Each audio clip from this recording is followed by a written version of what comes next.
We are getting consistently asked by our followers how we create our content.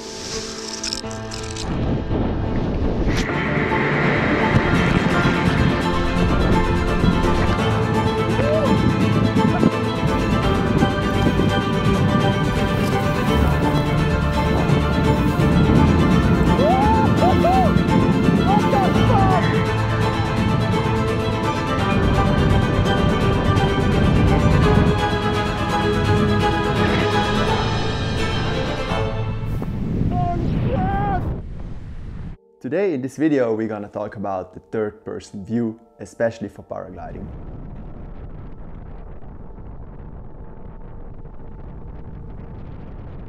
All we need for that is an Insta360 selfie pole. Obviously you can use different poles, self-made poles and everything, but we just figured out it's so much easier to have this ready-to-go poles. You just screw your Insta360 on it and you pull it out. I personally use a lot the new carbon pole because it's a bit stiffer, it's slightly less long, but I just like it a lot, and for me, especially for hike and fly, it works perfectly. So what I take is my Insta360 X4 and the carbon pole. A lot of the times I also combine it with the POV on my helmet. Obviously sometimes I don't, if I don't want to have another camera in the frame. But a lot of the times it's just great, especially if you have two perspectives. You can cut from one to another if you want to have some parts out. It's just a nicer cut to cut into two different pictures than making a hard cut from the same perspective. The most important, as with all third-person view setups, is the stability of the setup. It needs to be nice and stable. When I take off, obviously my backpack is pretty empty, and that doesn't make it easier. Because yeah, I pulled my ring out already and I have it ready to go. So my backpack is quite empty. Maybe there is still some water or bottle inside, but it's not like full and filled up. And also I wear my jacket and everything. So I just put the stick inside the backpack and pull it out completely. And then I roll up the backpack as good as it gets. It's not the most perfect setup and it's a little bit of playing around, but it's all worth it, as you will see in a second. With the carbon pole, I usually keep it completely extended. If I have the aluminum pole or a longer pole, I just make it a little bit shorter on every piece of the stick.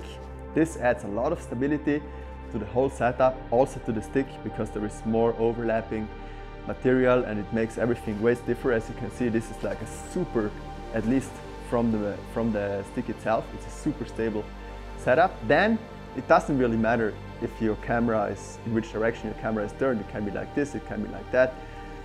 Doesn't really matter. What's really nice, if you have the option, if there is some stuff in your backpack, if the selfie stick doesn't come up straight above your head, but slightly backwards. And then put the backpack on. This length for me works really well. Ideally, as I said, it goes a little bit back behind me and not straight above my head. This just makes it way more immersive and it looks like there is a camera just flying behind you instead of just looking down on you, and you will also have an easier time to have the wing inside the framing and yourself as well, and don't only see the ground. So if I do it like this, I make the shoulder straps as long as possible, close the backpack a little bit inside my harness, and then when I fly, obviously I sit back a little bit like this, and it's quite nice. It's behind me. I really like if the stick is very straight behind me and not like something on the side or on this side, because it makes the picture way more linear, and that's what I like a lot. If you don't really mind about the weight because maybe you use a cable car or you don't mind in general, Insta360 also makes a proper setup for the backpack. It's called the Insta360 backpack mount, and with this one you have more stability, and it's also way easier to adjust the angle of the camera in the back. I usually don't use it because I really mind the weight, and then I just take my super light carbon pole and the Insta360 camera. Obviously that takes a bit more of preparation and testing to find your best setup, that it's actually stable, but in the end it's gonna be all worth it.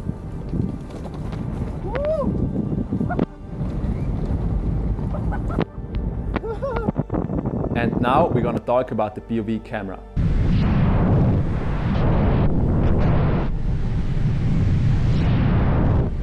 So for mounting your POV camera when paragliding, we have a few tips which could help you to create better content. And yeah, so basically it seems to be super easy. You just mount your sticker on the helmet. There is a little tip which I can give you. We mount the sticker right in the front to have the camera a little bit in front of the helmet. So like this, you can see the lens is in front of the helmet. This makes it much easier to reframe the clip to have the helmet out of the video. If you like to have the helmet into the video, you need to put the sticker quite far back or in the middle maybe. Yeah, this one is kind of a mix. If you have it more back, you're gonna see more of the glider and you can go less down to your legs. So for me personally, I like to have it like this because there is less work in reframing and I don't want to have my helmet inside the video. So another point is the rotation of the camera. As you all know, a 360 camera you can turn in all directions, but there is the stitching line, which is here.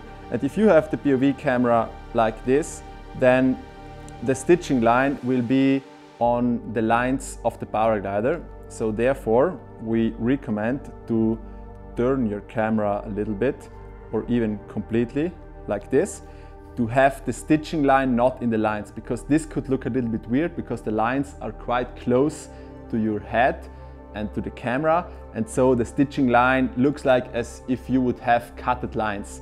So it's not so nice, so therefore, yeah, just turn it a little bit or turn it completely. You will also have less drag in the air when cross-country flying, so it's also a good thing.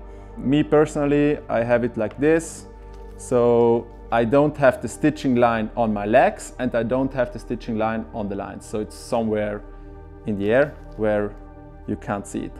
So when it comes to filming with my POV camera, I just have it in my backpack.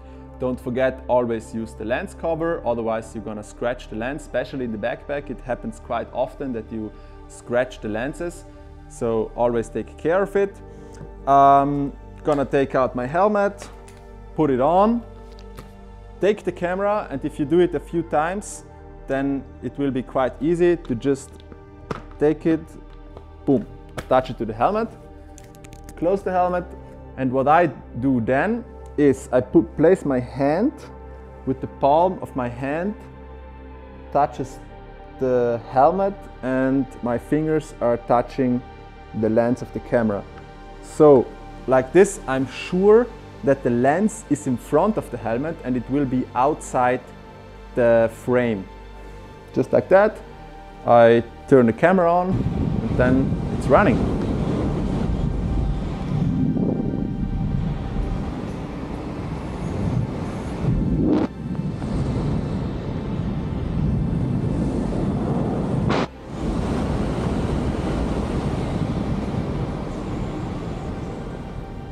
You might have seen a perspective which is filming from the outside of our glider. So basically we are hanging below the glider and the camera is inside the glider.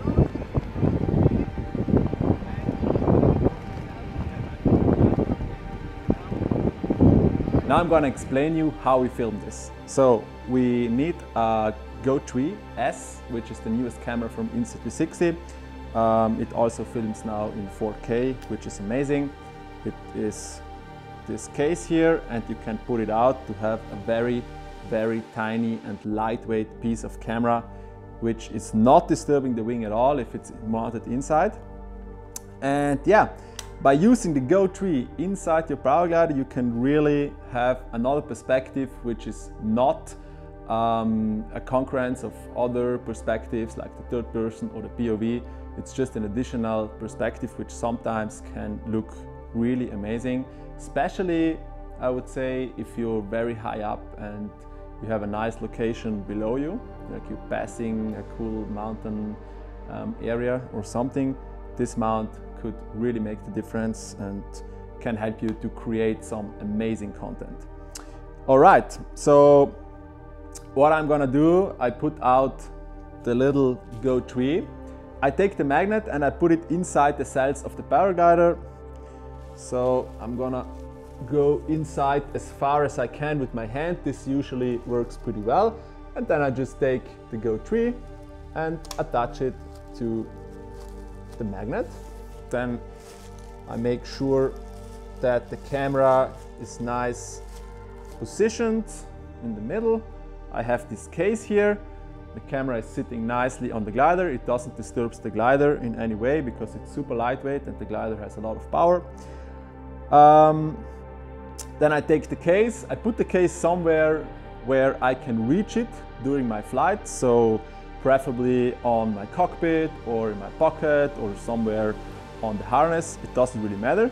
And then I can just take off or already start capturing. I just use the quick capture, double press, and the camera starts recording. For the settings, I would recommend to film in free frame. In this way, even if the glider is turning around and maybe the angle of the camera is changing, you can always adjust it a little bit so that it fits well. And I would obviously film in the highest resolution. Now it's amazing, it can film in 4K. And so if I have it placed on my cockpit, I can even see the frame. And once I see, now it's gonna look super good, I can press record, I can stop record, I can pretty much control the camera with this piece, and the rest of the camera is sitting in my glider, and this makes it super nice because otherwise you would have to turn on the camera before you take off, you would have to film the whole flight. It takes a lot of battery, it takes a lot of space on your camera, you might not be able to film everything, and with this trick, you can really only capture the best moments once you're in a nice area, once it looks nice. You can see it here from the cockpit. It's a really amazing setup. You can't see it from the third person, you can't see it from the POV. It's just this tiny camera in your glider. I can really recommend trying it out.